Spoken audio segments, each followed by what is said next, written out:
Sabda Pandita Ratu kali ini mengetengahkan episode kelima dengan judul Rahasia Bunga Desa.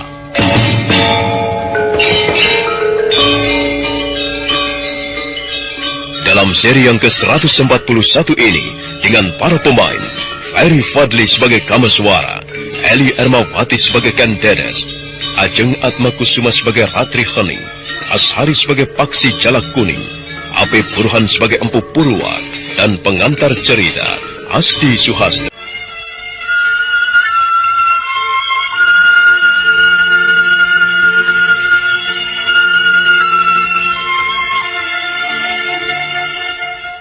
Ratri Hening tersentak kaget begitu melihat laki-laki yang berdiri di hadapannya.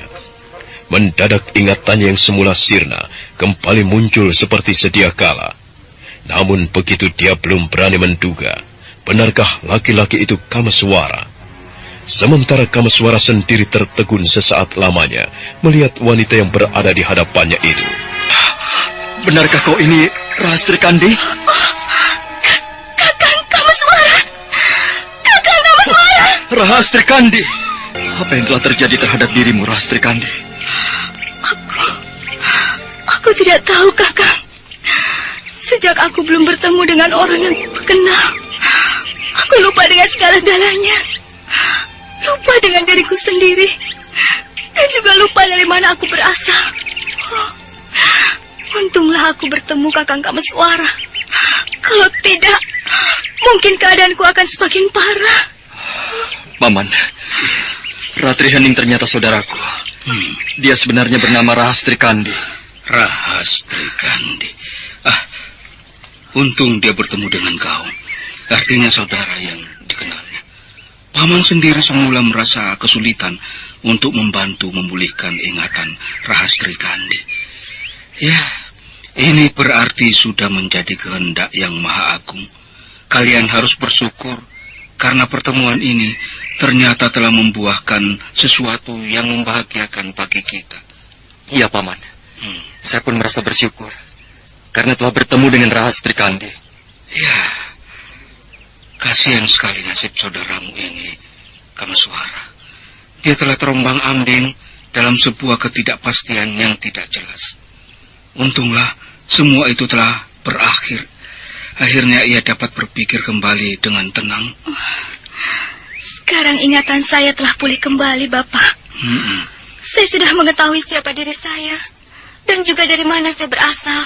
Ya, Bapak senang kau sudah kembali pada keadaanmu semula.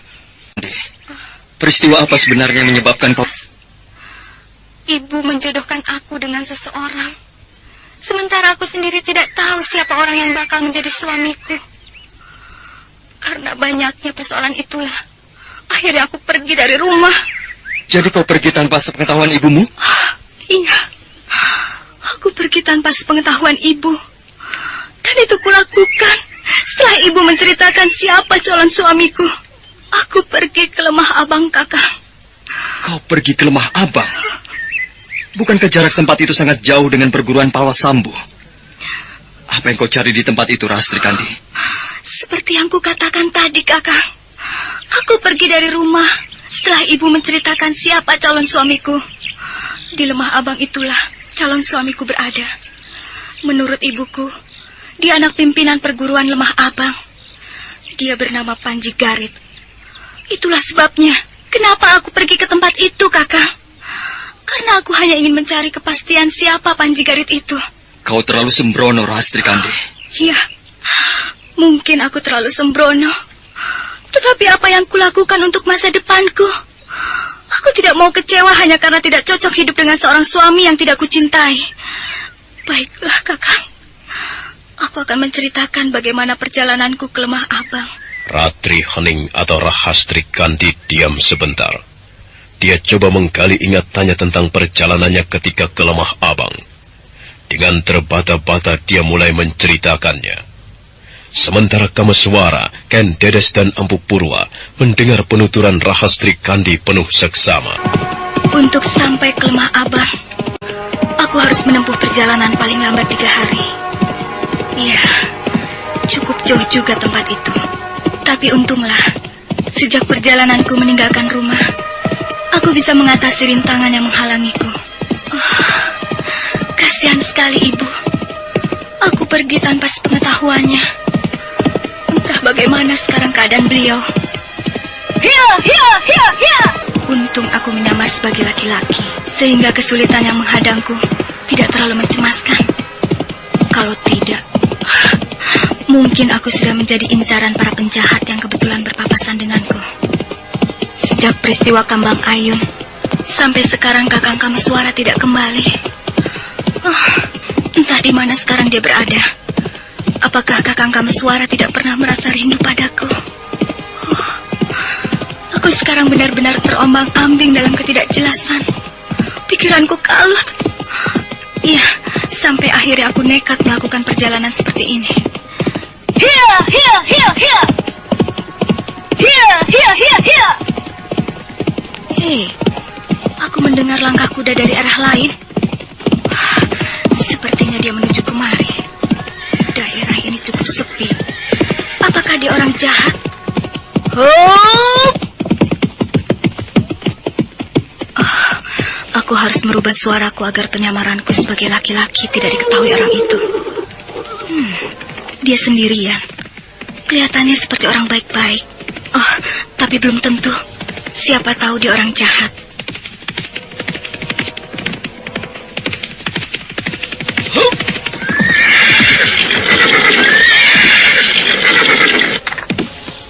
Selamat siang, Kisanak. Selamat siang. Ada apa, Kisanak? Sepertinya ada sesuatu yang ingin kau tanyakan.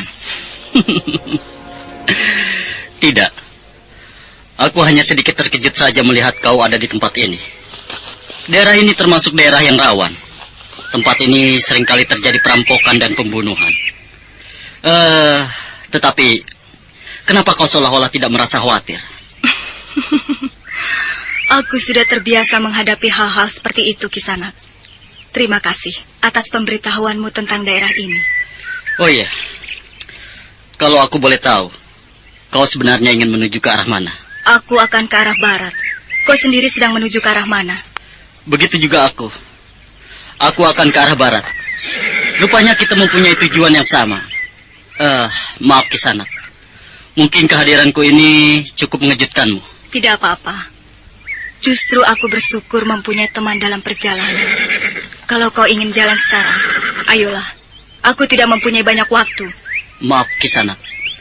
Apakah perjalananmu cukup penting sehingga kau terburu-buru untuk melanjutkan perjalanan ini? Sebenarnya tidak. Aku hanya ingin cepat sampai saja, agar perjalananku tidak terlalu letih dan membuang-buang waktu. Oh, iya. Sudahlah kalau begitu. Ayo.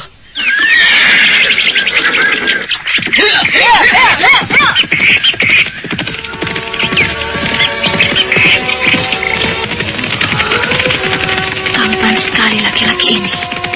Dan potongan tubuhnya pun kelihatan gagah. Siapa sebenarnya dia? Kisanak, kalau boleh aku tahu siapa namamu sebenarnya? Namaku Sokagraha. Kau sendiri siapa? Aku, Paksi Jala Kuning. Sokagraha, sebenarnya desa apa yang akan kau tuju? Apakah harus aku jelaskan desa mana yang sedang kutuju? Sementara aku belum kenal jelas siapa pemuda ini. Sokagraha! Oh, kelihatannya kau sangat gelisah sekali. Oh, tidak. Aku sebenarnya tidak mempunyai tujuan yang jelas. Sekalipun sekarang aku ingin menuju arah barat. Tadi kau bilang kau ingin cepat-cepat sampai ke sebuah tempat. Tetapi sekarang kau katakan bahwa kau tidak mempunyai tujuan yang jelas. Kelihatannya kau sedang menghadapi masalah, Soka. Mungkin Kakang melihatku seperti orang yang bingung. Tapi memang beginilah keadaanku, Kakang. Aku memang sedang menghadapi sebuah masalah.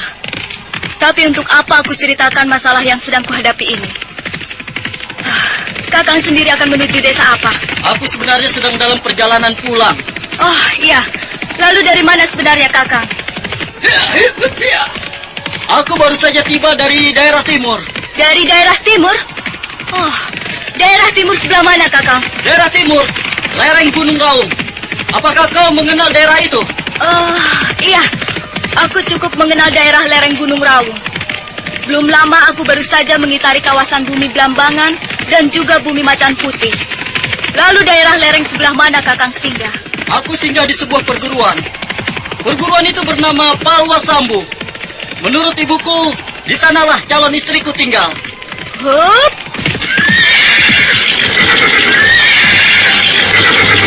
Tanpa sadar, Rahastri Kandi menarik kekang kudanya dengan wajah pucat. Dia sama sekali tidak menyangka bahwa orang yang dikenalnya bicara demikian. Sambil menarik napas panjang, Rahastri Kandi menoleh ke arah laki-laki yang bernama Paksi Jalak Kuning itu. Ada apa, Soka? Kenapa tiba-tiba kau hentikan langkah kudamu? Sepertinya kau terkejut aku bicara demikian. Tidak, Kakang. Aku tidak apa-apa. Mungkin karena aku terlalu lelah, sehingga secara tidak sadar aku terkejut. Dan kebetulan ketika Kakang bicara demikian. Iya, kupikir ada apa. Kalau kau lelah, bagaimana jika kita istirahat sebentar? Aku rasa suasana di sekitar tempat ini cukup baik. Bagaimana, Sokagraha? Iya, baiklah Kakang. Hup! Nah, dengan istirahat sebentar, aku rasa kita bisa bicara banyak tentang pengalaman kita masing-masing. Ayo, kita ke sana. Iya, Kakang. Kakang, kau bilang tadi bahwa kau mempunyai calon istri di perguruan Palwa Sambu. Kalau boleh aku tahu, siapa nama calon istrimu, Kakang? Dia bernama Rahastri Kandi. Rahastri Kandi. Tentunya ia seorang wanita yang cantik, Kakang. Ya, entahlah. Aku belum pernah bertemu dengannya. Mungkin ia seorang wanita yang cantik. Mungkin juga seorang wanita biasa. Oh, sungguh aneh sekali. Kakang mempunyai calon istri, tapi Kakang belum tahu bagaimana sosok calon istri Kakang sendiri. Lalu bagaimana dengan hati Kakang sendiri? Apakah Kakang mencintai calon istri Kakang itu?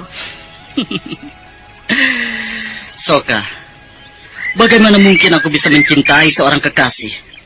Sementara wanita yang akan menjadi calon istriku tidak pernah aku kenal. Tapi Kakang, bukankah cinta pun bisa tumbuh setelah melalui pendekatan? Iya, kau benar. Cinta bisa saja tumbuh setelah melalui pendekatan.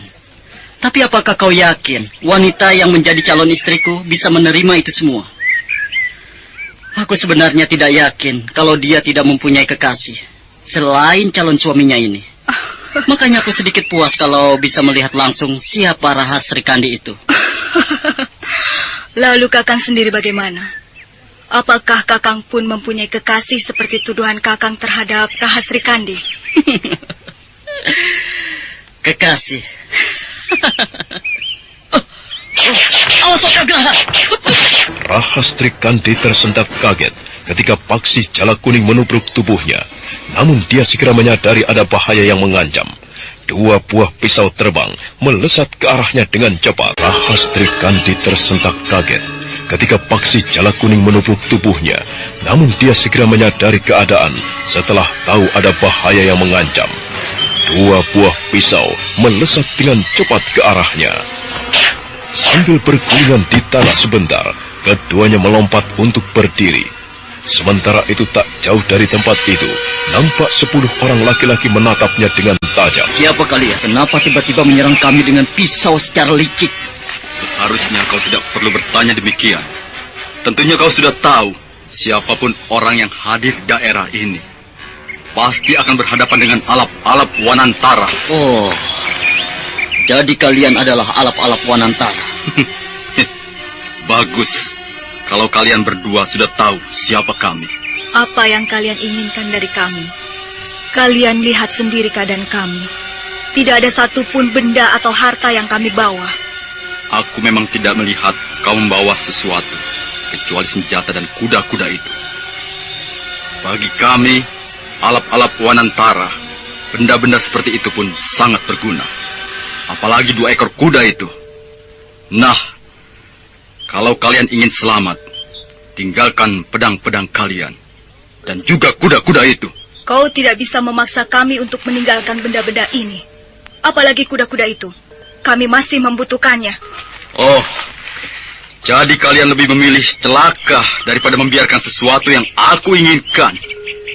Kalian harus tahu, siapapun orangnya, jika dia sudah berhadapan dengan alap-alap Wanantara, maka jangan harap akan pergi dengan selamat. Kalian tidak perlu mengancam kami. Kisanak, lebih baik perintahkanlah anak-anak buahmu menyingkir. Kami berdua tidak ingin mencari permusuhan, sekalipun dengan perampok-perampok pecisan macam kalian. Barat, berani benar kau menghina kami. Anak-anak, kepung dua cicenguk ini. Ayo! Jadi kalian tetap akan mengganggu kami. Kami bukan hanya akan mengganggu kalian, tapi kalian pun harus mampus di tangan kami.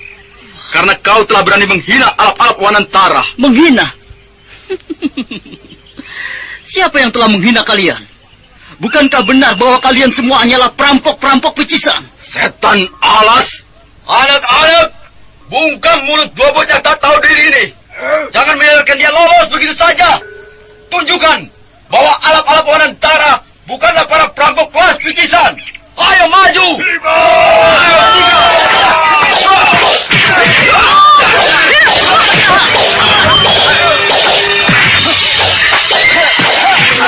para perampok yang mempunyai julukan alap-alap Wanantara ini menyerang dengan gencarnya, sementara Rahastri Kandi dan Jalak Kuning menyambut serangan itu dengan hati-hati. Dan memang benar, rupanya para perampok itu adalah orang-orang yang sudah terlatih. Namun demikian bukanlah hal sulit bagi Rahastri Kandi dan Jalak Kuning untuk menyingkirkan mereka.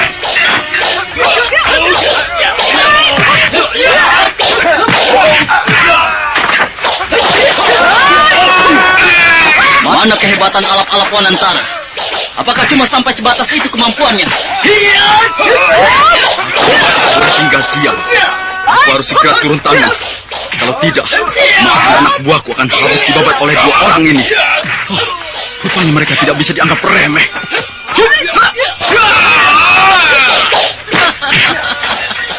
Bagus. Aku senang melihat kau turun tangan. Kenapa tidak dari tadi saja kau? Jangan banyak bicara kau. Rasakanlah ini.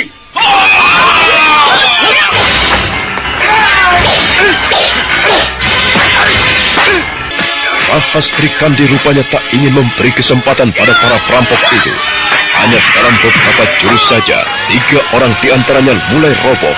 Melihat banyak anak-anak buahnya yang roboh, akhirnya laki-laki brewok itu, ketua dari alap-alap Wanantara, melompat mundur. Celaka. Anak-anak buahku banyak yang roboh. Mau tidak mau, aku harus meninggalkan tempat ini. Aku tidak menyangka kalau mereka mempunyai kepandaian yang tinggi juga. Apa yang kau pikirkan, Kisanak? Bukankah kau masih bernafsu ingin merampas apa yang kami miliki? Ayo, majulah. Kau tidak perlu berpikir pengecut tentang anak-anak buahmu yang sudah roboh. Aku yakin kau mempunyai ilmu kanuragan yang tinggi. Barat! Dia sengaja memancing kemarahanku. Tidak, aku tidak boleh melayaninya. Lebih baik aku segera menyingkir dari tempat ini. Anak-anak, tinggalkan tempat ini. Cepat! Dasar manusia-manusia pengecut. Sudahlah, Adisoka Graha. Bagaimana kalau kita lanjutkan saja perjalanan kita? Ayolah. Kita memang tidak perlu lama-lama berada di sini. Kakang, rupanya di daerah ini masih banyak para perampok yang berkeliaran. Iya. Daerah ini memang termasuk daerah yang rawan, Adi. Namun begitu, mereka tidak lebih dari para perampok yang tidak mempunyai kepandaian. Itu terbukti dari apa yang kita alami tadi. Oh, iya Kakang. Bagaimana dengan pertanyaanku tadi?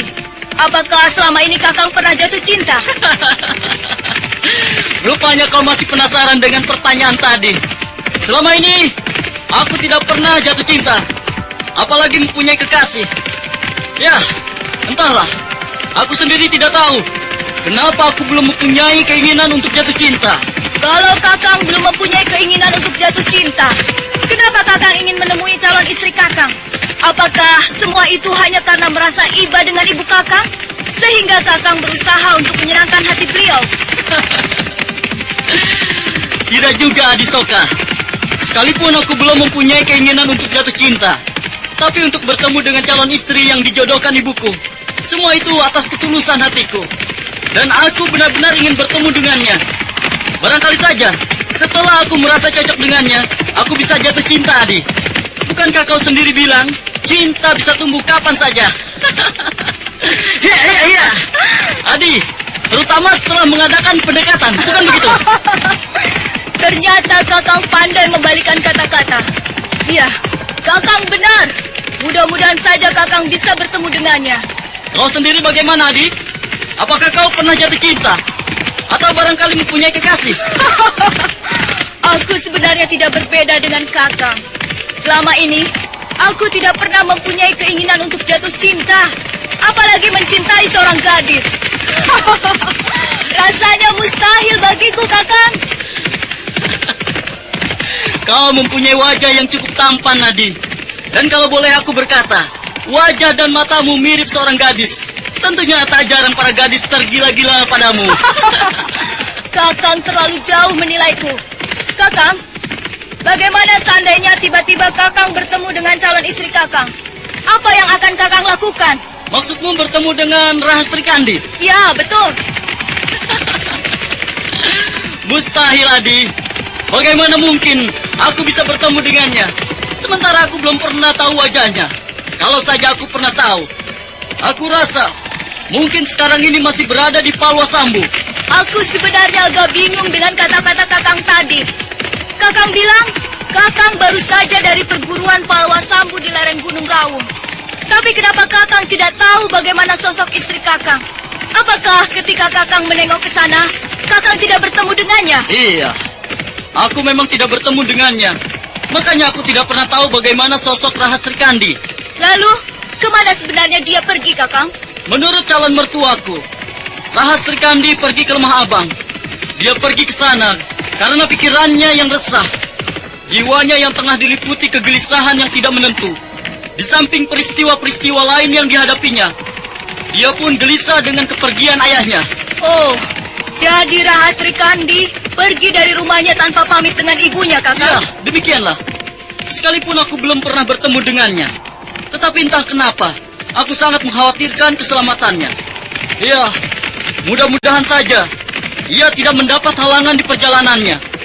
Dan sekarang yang membuatku iba melihat keadaan ibunya.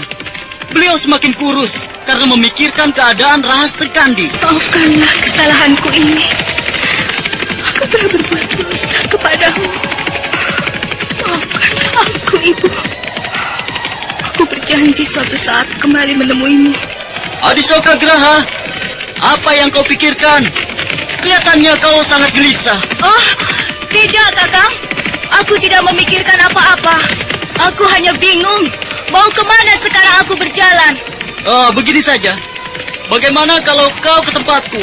Oh, maksud Kakang singgah ke tempat Kakang? Iya. Kau bisa singgah ke tempatku. Di tempatku kau bisa istirahat dengan tenang. Atau barangkali kau akan kerasan, kau bisa tinggal cukup lama di sana. Kakang sendiri tinggal di mana? Aku tinggal di Lemah Abang. Lemah Abang? Bukankah Lemah Abang adalah tempat yang dituju oleh Rahastri Kandi? Seperti apa yang Kakang katakan tadi? Benar. Kalau memang dia datang ke perguruanku, mungkin sekarang Rahastri Kandi sudah berada di sana. Iya, mudah-mudahan saja ia dalam keadaan baik-baik. Ayo, kita percepat langkah kuda kita. Iya. Rahastri Kandi masih terus menceritakan pengalamannya pada Kamaswara, Ken Dedes dan Empu Purwa. Ketiganya kelihatan masih diam sambil menatap Rahastri Kandi penuh seksama. Setelah beberapa saat bercerita, gadis cantik dari perguruan Palwasambu itu menarik napas sejenak.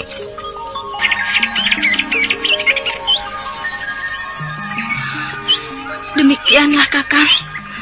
Kami berdua menempuh perjalanan ke Lemah Abang memakan waktu 3 hari. Lalu sampai sejauh itu kau belum menerangkan siapa kau sebenarnya? Aku memang sengaja belum ingin membongkar siapa aku sesungguhnya.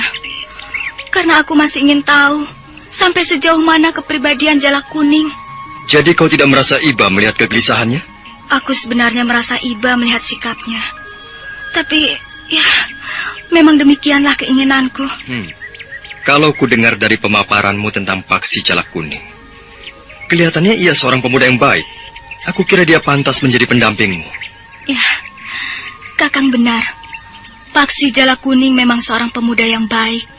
Tapi bagiku, Kakang, untuk melihat kepribadian seseorang, tidak cukup hanya melihat dalam waktu yang singkat. Apalagi waktu itu aku baru mengenalnya. Nanti Kakang akan tahu bagaimana perjalananku ketika bertemu dengan Paksi Jalak Kuning. Semua yang kualami memang terasa pahit. Sampai akhirnya aku hilang ingatan sama sekali. Menurut yang kau ceritakan tadi, calon suamimu itu bernama Panji Garit. Tapi kenapa orang yang kau kenal itu bernama Paksi Jalak Kuning? Menurut pengakuannya, namanya memang Panji Garit. Tetapi ayahnya pun memberikan nama lain. Paksi Jalak Kuning adalah nama dari ajian yang dipelajarinya. Setelah mempelajari ajian itu, ia pun dipanggil Paksi Jalak Kuning. Dan menurutnya, nama itu lebih cocok daripada namanya sendiri. Oh, jadi begitu? Iya. Iya. Lanjutkanlah apa yang ingin kau ceritakan.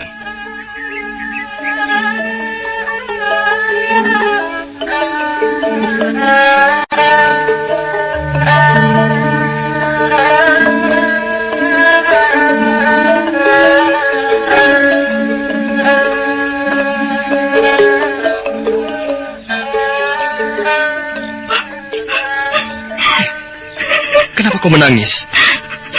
Apakah kau keberatan untuk melanjutkan ceritamu? Tidak, Kakang. Aku tidak keberatan untuk menceritakannya. Tapi, apakah aku harus menjelaskannya pada Kakang? Semua apa yang kualami hanya akan membuat malu saja. Dan ini akan semakin menggurat di hatiku. Rahastri Kandi, hentikanlah tangismu. Tiba-tiba saja Rahastri Kandi mencucurkan air mata. Dia sepertinya merasa berat untuk melanjutkan ceritanya. Cerita tentang apa yang telah dialaminya. Melihat hal itu, Kameswara jadi semakin iba. Sementara Ken Dedes dan Empu Purwa hanya bisa saling tatap saja. Sudahlah, Rahastri Kandi. Kalau kau memang keberatan untuk menceritakannya, tidak apa-apa. Aku kira apa yang kau alami mungkin lebih baik kau simpan saja dalam hatimu. Tidak, Kakang. Sekalipun peristiwa yang kualami ini cukup pahit, aku harus menceritakannya pada Kakang. Mungkin semua ini sudah menjadi perjalanan hidupku. Dan garis nasib yang tidak bisa dielakkan begitu saja. Toh semua ini sudah terjadi. Hidup ini memang penuh tantangan, Duk.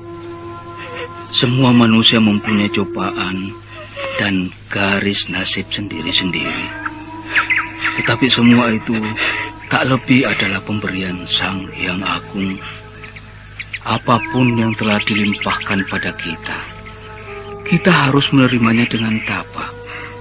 Kalau saat ini kita menerima nasib buruk, itu artinya cobaan bagi kita. Dan kita harus menerimanya dengan hati yang besar. Pendeknya, kesenangan ataupun kesedihan adalah ujian.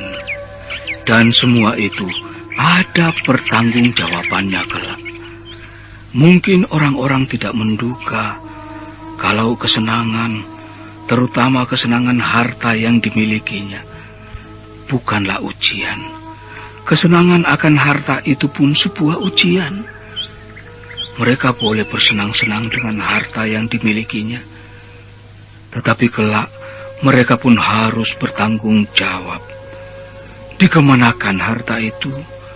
Dipergunakan apa harta itu?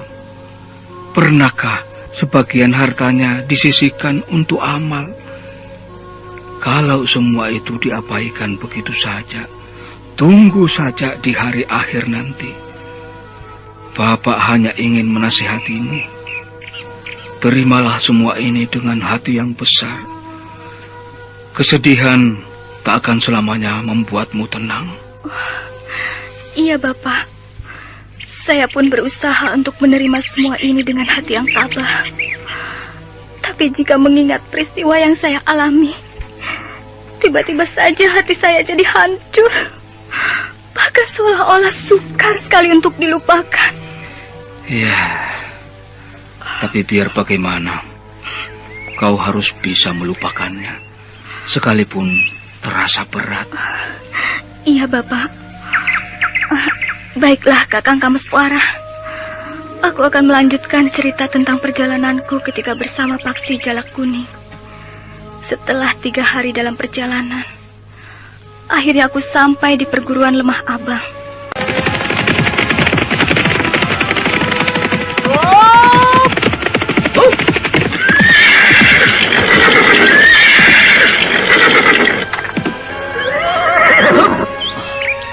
Ayah Sokagraha. Iya, Kakang. Nah, inilah perguruan Lemah Abang. Dan di sini jugalah tempat tinggalku. Mari, kita ke ruang pendopo. Aku rasa ayahku berada di sana. Karena ruangan itu adalah ruangan khusus ayahku. Mari, Soka. Iya, Kakang. Keduanya segera melangkah ke ruangan pendopo. Setelah melewati halaman depan, Paksi Jalak Kuning dan Sokagraha sampai di ruangan itu. Sementara itu matahari mulai meninggalkan tempatnya, perlahan menepi ke arah barat. Itulah ayahku. Sepertinya beliau sedang menyendiri. Iya. Ayo kita dekati. Ayah. Oh, Jalak Kuning. Oh, cepat sekali kau kembali. Iya, ayah. Ada apa? Hah? Sepertinya kau gelisah. Nanti akan saya ceritakan, ayah. Oh iya, kenalkan dulu ini temanku, Sokagraha. Ayo. Saya Sokagraha, Paman. Oh iya. Silakan duduk. Di sini kau tidak perlu sungkan-sungkan, Sokagraha. Iya, Paman. Jalak Kuning. Iya, ayah. Ceritakan masalah apa yang sedang kau hadapi. Sepertinya kau kebingungan sekali. Apakah masalahmu ada hubungannya dengan calon istrimu, Rahastri Kandi? Benar, ayah. Ketika saya tiba di Palwasambu, ibunya Rahastri Kandi bilang bahwa Rahastri Kandi tidak ada. Menurut beliau, Rahastri Kandi sedang pergi kemari, ke Lemah Abang. Tapi saya lihat suasana di sini sepi. Ayah, apakah benar Rahastri Kandi sudah berada di sini? Tidak. Sejak kemarin tidak ada seorang tamu pun datang kemari. Apalagi Rahastri Kandi. Ada apa dengan anak itu? Kenapa dia pergi kemari tanpa memberikan kabar terlebih dahulu? Sang Yang Agung. Pergi kemana sebenarnya dia? Lalu bagaimana dengan ayahnya? Apakah dia pun tidak menjelaskan secara pasti kepergian Rahastri Kandi? Beliau pun tidak ada, ayah. Menurut Bibi Ken Ratus, Paman Mahisa Beranjangan sedang menyusul Ki Ageng Pesanggaran. Bibi Ken Ratus sebenarnya cuma hanya menduga saja bahwa kepergian Rahastri Kandi ke Lemah Abang. Menduga? Apakah maksudmu Rahastri Kandi pergi dari rumahnya tanpa pamit pada ibunya? Iya, ayah. Dia pergi dari rumahnya secara diam-diam. Kenapa Rahastri Kandi sampai bersikap demikian? Menurut keterangan Bibi Ken Ratus, sebenarnya pikiran Rahastri Kandi sedang guncang. Guncang oleh peristiwa yang menimpa keluarganya. Tetapi menurut dugaan saya, mungkin Rahastri Kandi merasa tertekan oleh perjodohan yang tidak jelas ini. Artinya ia dijodohkan denganku secara paksa oleh Bibi Ken Ratus. Makanya ia mempunyai tindakan seperti itu. Ya, bisa jadi Rahastri Kandi mempunyai ikatan dengan pria lain, ayah. Ayah tidak yakin kalau tindakan Rahastri Kandi itu hanya karena masalah perjodohannya denganmu. Ayah tahu benar sikap anak itu. Tetapi ayah, kalau bukan masalah perjodohannya denganku, lantas masalah apa? Saya sebenarnya merasa malu kalau nanti kenyataannya demikian. Sementara saya mencemaskan keadaannya. Kakang, menurutku sebaiknya Kakang jangan mempunyai perasaan buruk dulu. Ya, siapa tahu kepergian Rahastri Kandi bukan disebabkan karena masalah itu. Aku kira kemungkinan lain bisa saja menjadi alasannya. Kenapa ia harus meninggalkan rumahnya secara diam-diam? Soka, tapi aku resah sekali dengan kepergiannya. Bagaimana mungkin aku tidak resah sementara aku merasa mempunyai tanggung jawab yang diberikan ayah dan ibu? Sudahlah, Jala Kuning. Sudah. Sebaiknya sekarang kita tunggu saja perkembangan selanjutnya. Kalau memang dia pergi kemari, tentunya ia akan singgah. Tapi kalau tidak, ya, kita mau apa? Mungkin ini bukan jodohmu. Iya. Baiklah, Ayah. Adisoka Graha. Sekarang bagaimana dengan kau? Kalau kau dan Paman tidak keberatan, aku ingin tinggal beberapa lama di sini. Ya, mungkin dengan kehadiranmu di sini, kau dapat menghibur hati Jala Kuning. Jala Kuning, sebaiknya sekarang kalian istirahatlah. Mungkin kalian cukup letih setelah beberapa hari dalam perjalanan. Iya, ya. Sokagraha, ayo kita istirahat dulu. Iya, Kakang.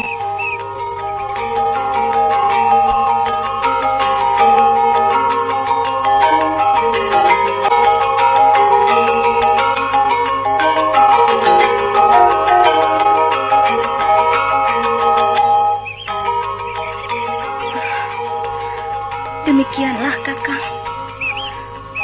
Aku pun tinggal beberapa hari ke perguruan Lemah Abang.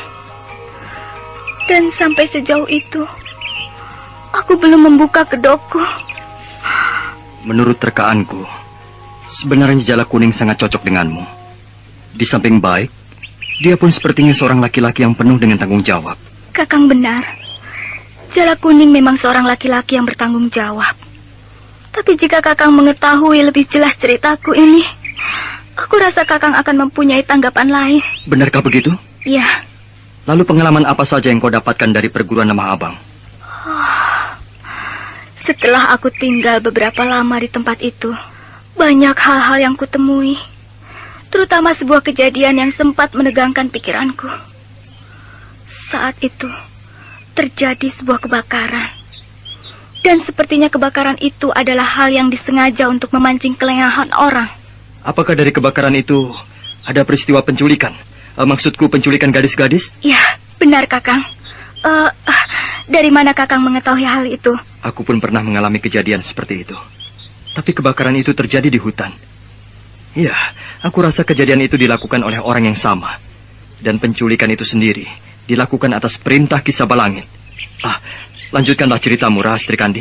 Iya, Kakang. Sambil menarik nafas panjang, Rahastri Kandi menceritakan kembali tentang perjalanannya. Saat itu dia tengah menghadapi peristiwa kebakaran besar. Beberapa orang penduduk berteriak ketakutan menghadapi kejadian itu. Sementara Rahastri Kandi dan Jala Kuning tengah sibuk mencari apa penyebab kebakaran itu.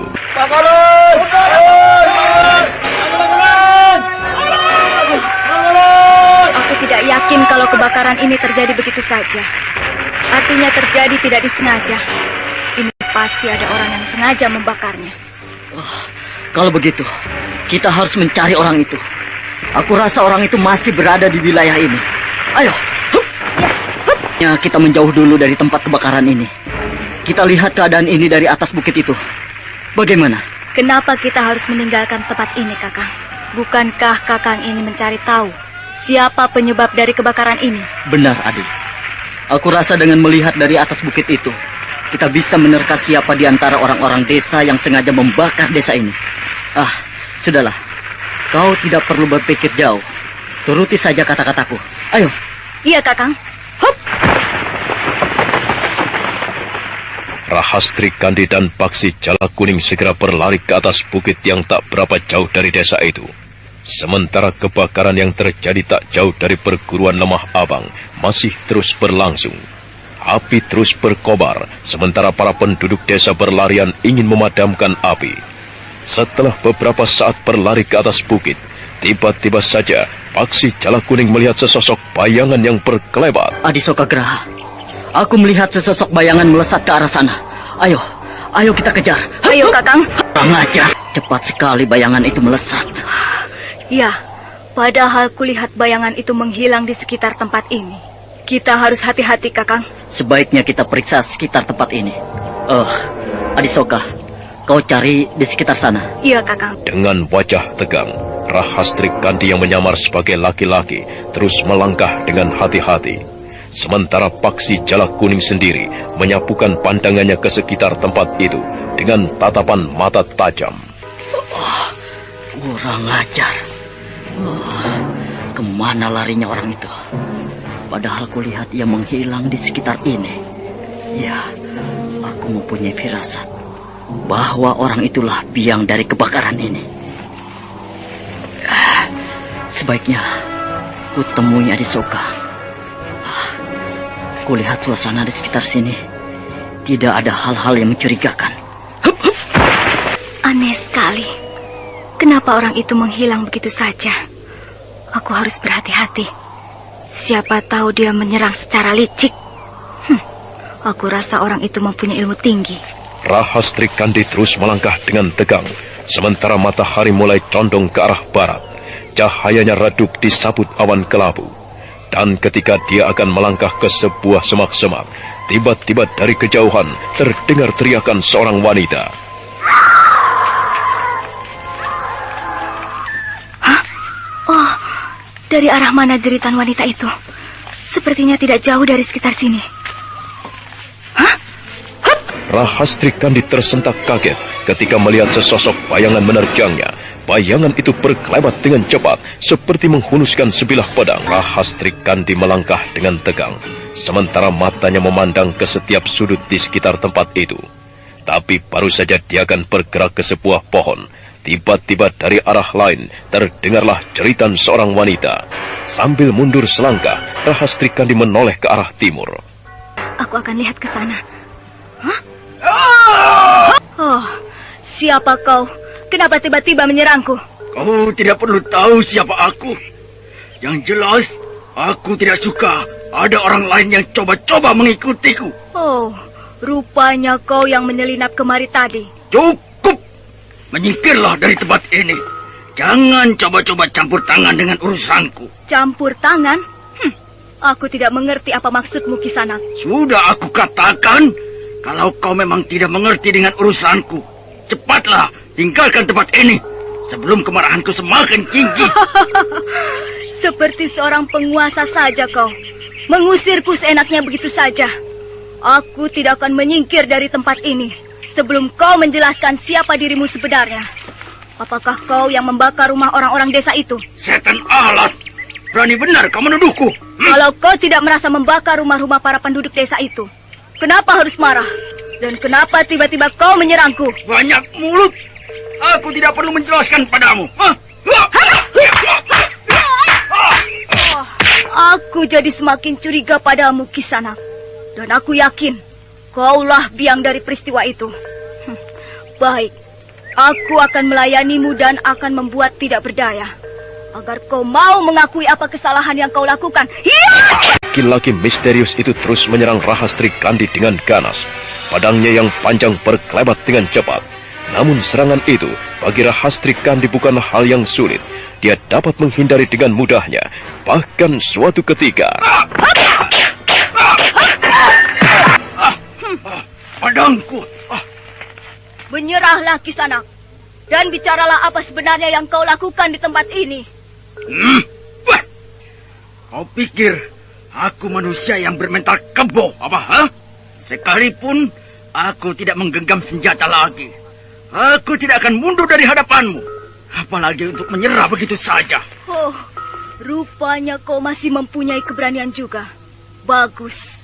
Memang sungguh memalukan kalau kau menyerah begitu saja.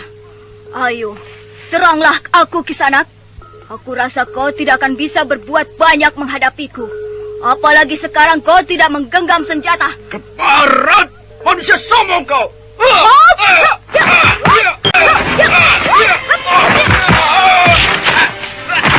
Ayo! Kenapa harus mundur? Bukankah pukulan seperti itu belum seberapa? Kalau kau memang masih bertahan, bersiap-siaplah menerima pukulan selanjutnya. Jangan banyak mulut! Majulah kau, keparat! Baik! Terimalah ini! Ya!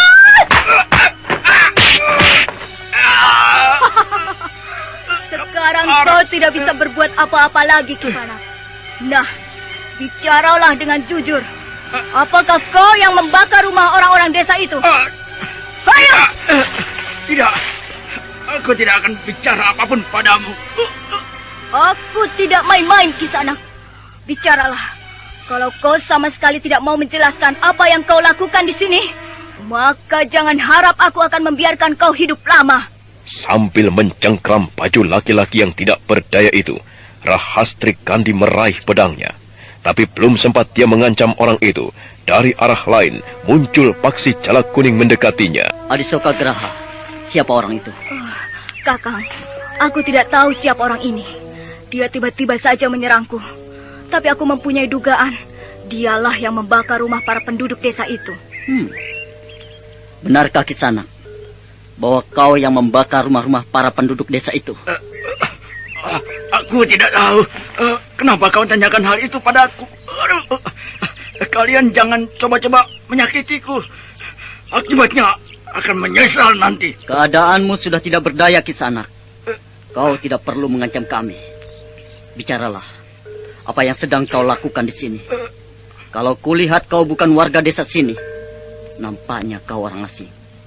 Ayo, cepat. Bicaralah.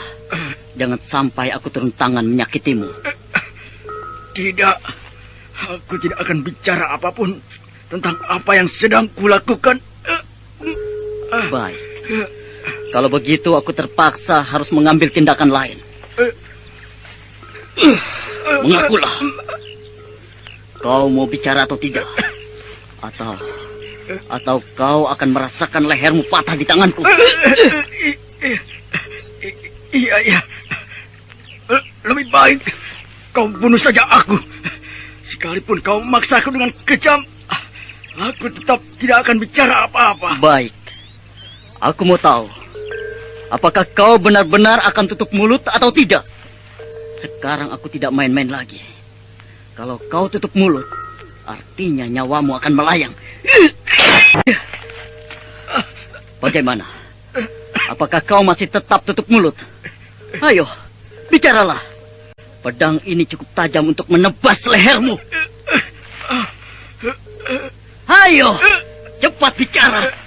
Aku yakin kau tidak ingin mati dengan sia-sia. Bukankah demikian?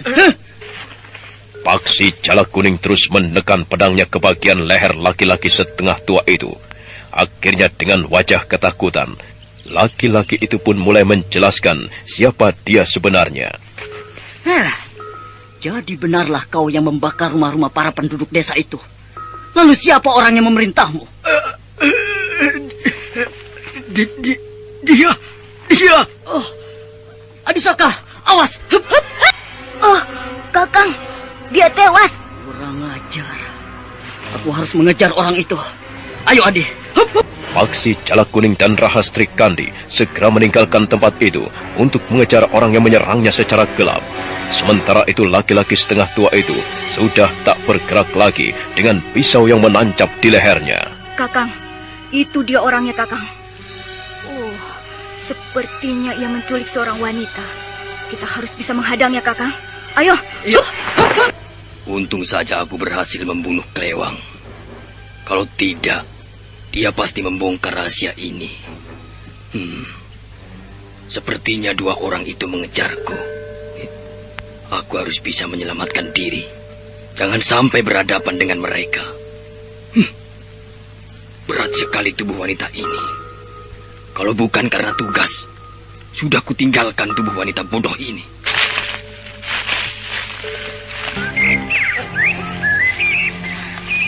Keparat. Wanita ini mulai siuman. Aku bisa semakin kerepotan kalau begini. Lepaskan aku. Lepaskan. Mau dibawa kemana aku ini? Lepaskan. Tidak. Aku tidak mau. Farat, diam. Atau kulemparkan kau nanti, ya? Aku tidak mau. Aku tidak mau dibawa. Lepaskan aku. Lepaskan. Kenapa tiba-tiba kau menculikku? Jangan banyak mulut. Kalau kau mau selamat, jangan macam-macam. Bergerak saja sedikit, kuajar kau. Tolong! Dasar wanita sial. Berteriak sekali lagi, ku bunuh kau. Kurang ajar. Kalau begini keadaannya, aku pasti berhasil dikejar oleh 2 orang tadi. Mau tidak mau, harus ku totok lagi wanita ini. Tunggu! Mau kau apakan wanita itu? Keparat. Dia berhasil mengejarku. Apakah aku mampu menghadapi 2 orang ini? Sepertinya mereka mempunyai kepandaian yang tinggi. Lepaskan wanita itu Kisanak. Hai, apa maksudmu mencampuri urusanku? Lebih baik tinggalkanlah tempat ini. Aku tidak mempunyai banyak waktu untuk melayani kalian. Lepaskan wanita itu, kataku. Dan setelah itu, bertanggung jawablah atas perbuatanmu membakar rumah-rumah para penduduk desa. Setan alas, jangan main tuduh sembarangan. Aku tidak merasa membakar rumah-rumah penduduk desa tadi. Kau tidak perlu mungkir Kisanak. Temanmu sendiri yang telah memberitahukannya. Dan bukankah kau sendiri yang membunuh temanmu tadi secara licik? Sudahlah, kau tidak perlu mempertahankan diri untuk tidak mengakui perbuatanmu. Apakah kau takut menghadapi kami? Wirok Kidul akan pernah mundur menghadapi siapapun juga. Apalagi 2 cecunguk macam kalian. Ayo, majulah. Aku siap melayani kalian. Sombong sekali kau, Wirok Kidul. Seharusnya kau tidak perlu membusungkan dada. Aku tahu sampai sejauh mana nyalimu sebenarnya. Barat, kau pikir aku termasuk manusia yang pengecut? Ayo maju. Jangan hanya bicara saja, sementara kalian sendiri tidak mempunyai keberanian. Adisoka Graha, menyingkirlah. Biarlah aku yang menghadapi orang ini. Dia harus kuberi pelajaran. Iya, Kakang. Berhati-hatilah. Sebaiknya kau tolong saja wanita itu. Wirok Kidul, kenapa kau masih diam saja di tempatmu? Kalau kau memang tidak berani menghadapiku, sebaiknya menyerah saja. Banyak mulut. Sambil mencabut senjata cambuknya, Paksi Jala Kuning menerjang dengan gesit. Sementara Wirok Kidul tak bisa berbuat apa-apa. Dia seperti kewalahan menghadapi serangan musuhnya. Paksi Jala Kuning benar-benar tak memberi kesempatan pada Wirok Kidul untuk membalas serangannya. Sampai akhirnya...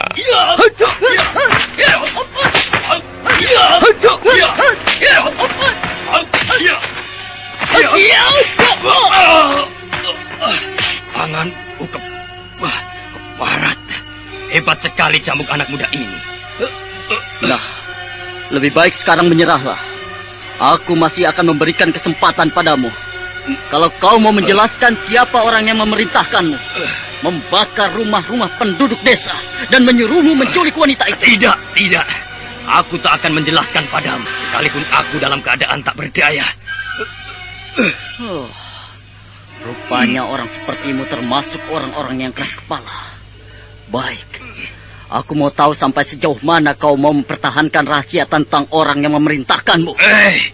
Kau tidak perlu mengancamku. Aku mempunyai cara sendiri untuk mempertahankan rahasiaku. Lihat ini Kisanak. Gila. Aneh sekali. Sungguh nekat orang ini. Dia berani mengorbankan nyawanya hanya untuk mempertahankan rahasianya. Ada apa, Kakang? Orang itu bunuh diri. Dia mematahkan lehernya sendiri. Mengerikan sekali. Lalu bagaimana sekarang, Kakang?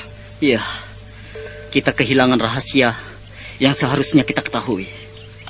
Bagaimana kalau sekarang kita tanyakan saja pada wanita yang diculik orang ini tadi? Sepertinya ia mengenal Wirok Kidul. Iya, ayolah. Tapi bagaimana keadaannya?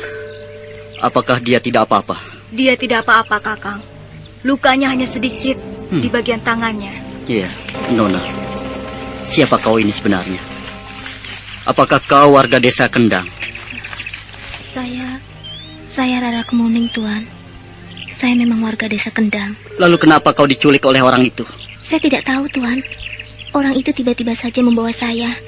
Dan itu terjadi ketika kebakaran tengah berlangsung. Jadi kau sama sekali tidak mengenal siapa orang itu? Iya, Tuan.